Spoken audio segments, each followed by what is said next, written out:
is who told him to attack Ben Carson, comparing him to a child molester, because she's stupid.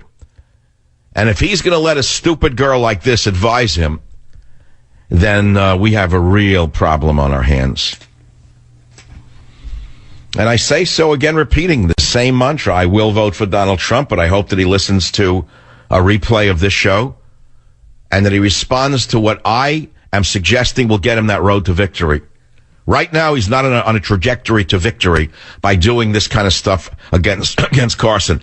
He should be attacking Hillary. He should be attacking liberalism. Not attacking Carson. It's not funny, by the way. It doesn't play well. It doesn't feel good. It doesn't feel presidential. Does it feel presidential to you to listen to this? Do you resent that I'm even raising the question? Let me tell you why I'm doing it. I may never have another salad at Mar-a-Lago after this. I don't know. I may be disinvited. I may not ever have the pleasure of dining around men who are 90 who have skin transplants to make them look like 100. I may no longer have the pleasure of seeing men who look like they had surgery on Mars. But the thing is, I like Mar-a-Lago and I like Donald Trump, and I think he's a wonderful man who would make a great president. But my point today is to be a member of the Fourth Estate. Not just sitting here and saying, amen, amen, amen, amen.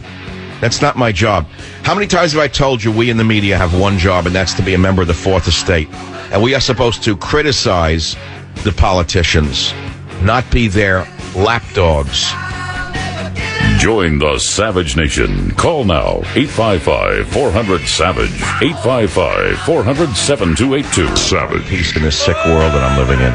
It's hard to sleep today. If you really are focused on how sick Obama is and how sick the liberals are in this country and what they are doing, they're suicidal. They're taking us down a road we can never recover from. If you take a look at what the black radicals are doing to the campuses with money from white liberals, it's enough to make you ill to see our great universities being decimated and destroyed forever. When will they stop? When every white is thrown off a campus? When there's not one white administrator? Is that what they want with Black Lives Matter? Is that the country they want to live in? No whites allowed on college campuses? Is that what they're looking for? Where does this end if there's no adults saying, okay, here's the way it works. We live in a country where there's a First Amendment. You have a right to speak, but you will not block anyone else from speaking, and if you do, we'll have the police arrest you. Now get back to class or get off the campus, but you're not taking over my campus. This is not the third world. We're not living in a banana republic. Shame on you for using thuggery like this, but you don't hear it anywhere. So why are these liberal white administrators running away scared? Talking about that topic for a minute. Have you seen their golden parachutes that they had written for themselves? Did you know the one they threw out of the campus in Missouri left with a $9 million golden parachute? You didn't know that. It makes you wonder. Maybe they like being thrown off campus and getting an early retirement. Boy, I would love to have such a clause in my contract. Wouldn't that be great if you had a clause in your contract that said if you're fired, you get a $9 million payout? You'd almost want them to fire you, wouldn't you? Could it be that maybe they want to be fired? These lily white leaders who have let the rabble take over the universities? Do you ever think they're glad to separate from the university? The whole thing is crazy. It's hard to sleep these days if you let it get to you. The killing of the elephants, the killing of the gorillas, the selling of the ivory, the slaughter of innocent animals, the decimation of the earth. You think I don't see it? You think I don't feel it flowing through my brain? And yet I have to listen to one of the smartest men in the world trash Carson. That was not a happy moment for me to hear this one, to wake up to this, because the neutered Salenterates in the media are having a field day with it. The neutered Salenterates who make good Windsor knots are having a wonderful, wonderful time with this. And who's laughing? Obama's laughing while ISIS rages. Hillary's sitting back and laughing. When have you last heard anything about the secret emails and what's on them? When have you last heard about the disaster of her Arab Spring and how she perpetrated the destruction of the world order to the extent that the world will never recover? Never. Instead, the neutered activists in the media are having a field day attacking Trump for attacking Carson. It's a blunder. It's a mistake. And something's wrong with the picture. There's something more to this than meets the eye. Now, on the top of Drudge, we see the poll. Reuters 5-day rolling poll. Trump 34%, Carson 19%, Rubio 10%, roughly, Cruz 7.7, etc. Okay. Very good. So he's winning. And who is he winning amongst? Who? What do you mean 5-day rolling poll amongst who? Amongst who? Well, let's look at amongst who. I'll look at the 5-day rolling poll. I have a PhD in epidemiology and nutrition. I can read data. I can read graphs. So who's the poll amongst? Possible Republican presidential candidates in 2016. Between 11th and 9th, former Senator Colin Rosen. Businessman Donald Trump is particularly weak among those making $100,000 or more compared to those making less than $100,000. That's interesting. Well, that's a statement unto itself. But the poll is very small, you see. This is something you don't understand. It's an invalid poll. There's only 585 respondents. Everyone in statistics knows it's a pathetic number of people. We don't know what the real numbers are. I don't know what this means. What do you mean, 585 people? That's a poll? That's what Reuters refers to as a poll? That'd be like going to a busy restaurant and taking a poll. 585. That's not a valid study. As an epidemiologist, unless the number is a sufficient number, you can't cite the data with any surety. You don't know what it means. You need large numbers to come to some conclusion. So I'm not so sure this means anything, this Reuters poll. And did you ever think that Reuters wants someone who can't win at the top? Did you ever think of that?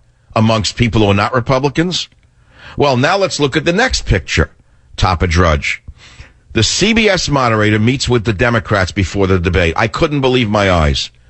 Look at this puppet that they're using. Take a look at this stooge.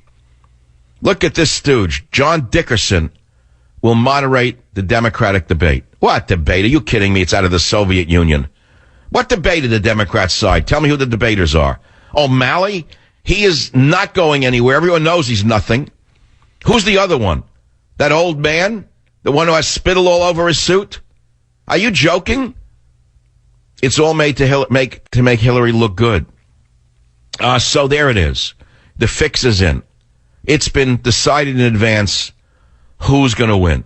That's what I think. I think it's all done already. You don't even bother voting. I don't think it matters anymore. Now, who owns CBS? Who owns CBS?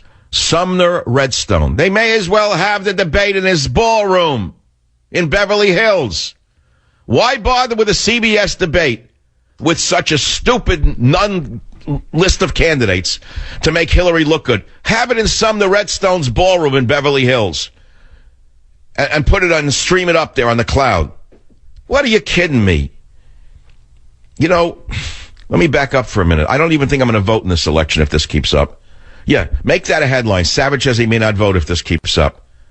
It almost doesn't matter. It looks like whoever it is who's pulling the strings has already pulled the strings and decided who's going to be the president. And God, what a nightmare that is. God, what a nightmare it is to think that that thing from that, again, the Clintons are going to run America? We didn't have 8 years of scandal after scandal after scandal. You know, the borders were broken open by Bill Clinton. You do know that. I remember it to this day when it happened. I can even name the person who was head of the then called INS. The INS, Immigration and Naturalization Services. It was some liberal, slimy bag woman. She did it to us. She broke the border with Mexico. She went on to a great reward, by the way. I think I'm not quite sure where she is today, probably with a hedge fund. She did it. Now, what do you think Hillary's going to do? You think she's going to stop the flood of illegal aliens from Mexico, Africa, Middle East? No. Do you think she's going to challenge China when her husband's been doing business with China all these years? And she's surrounded by China lobbyists like Sandy Sachs Berger. Remember Sandy Berger? National Security Advisor under Bill Clinton. Remember he was caught with national secrets in his underwear? Oh, he'll be back. He'll be back. That's what you're voting for? Now, why didn't Trump mention that? Why did he spend a 5-minute tirade talking about the sad 8 years of the Clintons? Why didn't he talk about what Hillary would do if she's, God forbid, elected? Why did he have to attack this nice guy, Ben Carson? What good did that do? So let's assume Trump made a mistake. The only question is, can he recover from it? I don't know. Now, what we're going to do now on the show is very interesting. We're going to ask you, the American people, and I can guarantee you the number of people listening to my show right now is much larger than that Reuters poll. Oh, yeah. Oh, yeah. Any 15 minutes, there are 3 times the number of the largest football stadium in America listening to this program. It's called AQH, Average Quarter Hour. So we in talk radio are in politics, and every 15 minutes we get a more or less rolling number. The AQH on this show is 3 times larger than any football stadium in America. That's pretty big. So what do you think? Certainly I can't ask all of you. We'll try to get a sampling. My call screen is trying to do that. Let's start with Pauline on WDRC Radio. Pauline, what did you feel about Trump's attack on Carson? I felt exactly the way you explained it when you first came on. I was sick to my stomach. I'm saying to myself, why on God's earth are you attacking this man that people like? You may need to get his followers someday if you get the nomination. Bingo. Why are you not... Bingo. And many people have said, if you win, why don't you use him as vice president? Or why don't you pick him to run HHS? You don't rip a man apart like that on that level. Absolutely. And Trump is not a stupid man. Why is he doing this? Something smells rotten in Denmark. Something. All right. Well, okay. So wait. Here's one vote from the audience. One vote for the vast, savage conspiracy audience. Something is rotten in Denmark. I'm sending you a copy of Government Zero because, God forbid, if Hillary wins, I'll have to do a sequel called Government Less Than Zero. The next book will have to be Government Less Than Zero. That's if we still have the ability to write after she wins. Stay on the line, my friend. Let's go to another country, another state, excuse me. Something's wrong with the picture. WMAL, Alex, what do you think is going on? So my opinion is I think that Trump, the short of it is kind of like a Trojan horse. He's coming into the Republican Party and bent on to destroy us from internally. What? Now, hold on. I'm not going to buy into that, but why do you say that? Why do I say that? Because Trump has always been notoriously with the Democratic Party. He's friends with Hillary. And Trump is also for himself in many ways. So what do I see as in it for Trump himself is I think that he is in it for himself, that he was a win-win situation. He destroys, if he wins the election through the Republican Party, then that's great. He gets to stack things in his favor. If he loses and shifts things to Hillary, great. He's in, he has Hillary as a friend that can take care of him as well, too. So it's a win-win either way he goes. Alex, can I ask you, without divulging anything personal, what is it that you do for a living? As far as me, I work within engineering. So you have an analytical mind. Yes. Well, I rest my case, and I'm sending you Government Zero, made for an analytical mind. It's not made for the Kardashians. I'll be right back.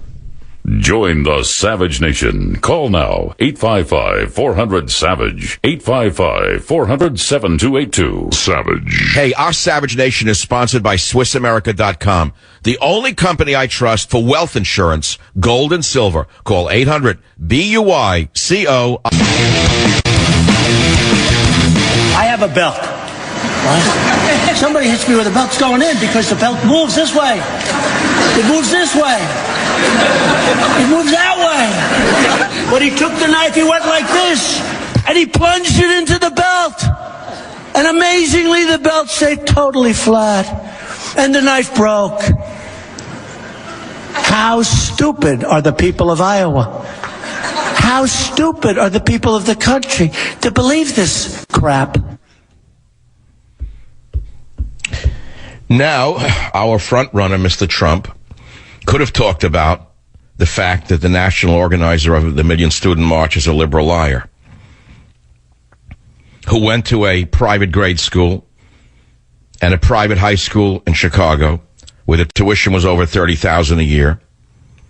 And yet this liar, this liberal liar who's the head of the National Million Student March, was not attacked by Donald Trump. Or he could have said, I'm not going to attack Ben Carson. He's a good man. He's not as good as me.